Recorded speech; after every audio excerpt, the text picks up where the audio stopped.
Hey guys, welcome back to another one. This video is about an update for stablecoin regulation. If you're interested in this content, please like and subscribe to the channel. It means a lot. And I know not everyone is watching this content as much, but it does mean a lot to me, so I'm pretty up to date, and I will keep you guys up to date as well. And as we know, there are three main people who we have to watch out for regulation. There's Janet Yellen, Jay Powell, and then Gary Gensler. And this update is for these two on the sides over here. There was some testimony earlier today from these two. And as we know from previously, in July, Yellen urges quick U.S. adoption of stablecoin rules. And she's not a huge fan of stablecoins, as we know. She is calling for regulation. Now, there wasn't any regulation today, but I will show you that there was a little update, some verbiage that I would like to show you a little bit, and I'll play it. For that, Secretary Yellen, obviously there are a lot of provisions and a large void in the digital asset space. In your opinion, what is a digital asset for purposes of tax reporting? For purposes of tax reporting, I believe the IRS is will issue detailed regulations that will answer that question for the purposes of tax reporting. Thank you. Our law hasn't really kept up with this, and frankly, it's led to regulation by enforcement, of course, with the SEC. And a host of others. But, I appreciated when you were chair of the Fed, the Faster Payments Initiative that got launched. A lot of this involves payments, but so much in the digital asset space isn't a currency or a payment system. There are a gazillion use cases, and I'd be ashamed to see the regulatory framework curtail that. And I look forward to seeing fintech flourish. All right, so that was a question from Representative Warren Davidson. Essentially, we didn't get a good answer there, but that does lead me to believe that, she doesn't have the answer. She is definitely going to lean on Gary Gensler with the SEC.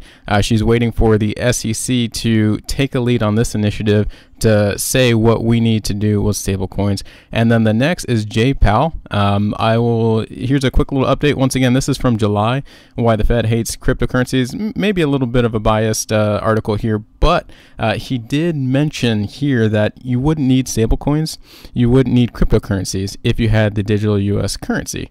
And I think that's the stronger argument. So from this article, from what he said previously, he definitely is shying away from stablecoins as well. And there hasn't really been any updates since this little verbiage. And today there once again was a little update, which I am very happy for, and I will play that for you guys right now. Chairman Powell, next question. So in a July hearing before this committee, you were asked about CBDC, or the central bank digital currencies, and their impact on stablecoin and other cryptocurrencies. And you stated, and I think I quote you correctly here, you wouldn't need stablecoins, you wouldn't need cryptocurrencies if you had a digital U.S. currency. So, Mr. Chairman, as a matter of policy, is it your intention to ban or limit the use of cryptocurrencies like we're seeing in China? No, and I immediately realized I had misspoken there. I didn't mean to take the word cryptocurrency out of that sentence, and I would say fairly widely understood that central bank digital currencies could perform could make. But no intention to ban. Less. No intention to ban. No intention to ban them, but they're the stable coins are like money market funds. They're like bank deposits, but they're to some extent outside the regulatory perimeter, and it's appropriate that they be regulated. Same activity, same regulation. Thank you. I yield back. All right, and that is pretty awesome. So essentially, Janet Yellen does not have the answer. Jay Powell does not have the answer. Both of these individuals are going to lean on the SEC. They both agree that there needs to be regulation, and the guy that they're looking towards is Gary Gensler. As we know, he hasn't come up with anything official yet, and these guys are all part of the President's Working Group on Financial Markets. Apparently, they're supposed to release a report later this month. It is already the end of the month, so maybe sometime next month we'll see a report from the President's Working Group, and hopefully it'll detail and outline, what they want to do with stablecoins. And since we're talking about Gary Gensler, he is the end-all, in my opinion, for stablecoins and the regulation and the future of stablecoins. recently, I think this was just yesterday or 2 days ago, he came out and said, you know, they're kind of like poker chips, and he does call for tougher regulation on stablecoins. And he said this in an interview, I believe it was 2 days ago. So essentially, we do know that he wants to regulate, but there is no clear guidance yet on what that regulation entails.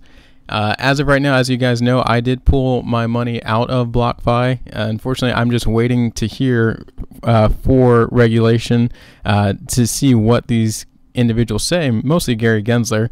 And I think this is a good summary of, you know, what we're looking for. Classification. You know, SEC wants to classify these guys as securities, and some challenges, increased enforcement. I know that is kind of what I'm waiting for. I just want to know what kind of enforcement they are going to require. Do they need a dollar for dollar, you know, backing for each stablecoin? And if so, what would that cause for, you know, USDC, USDT? Would they collapse? I'm not sure. And I think Gary Gensler is definitely smart enough not to do something too drastic. He is very familiar with blockchain technology and cryptocurrency, but I am still waiting on the sideline. So hopefully Gary's guidance will come out soon. And guys, if you like this content, please let me know in the comments below. And once again, like and subscribe to the channel. I will see you on the next one.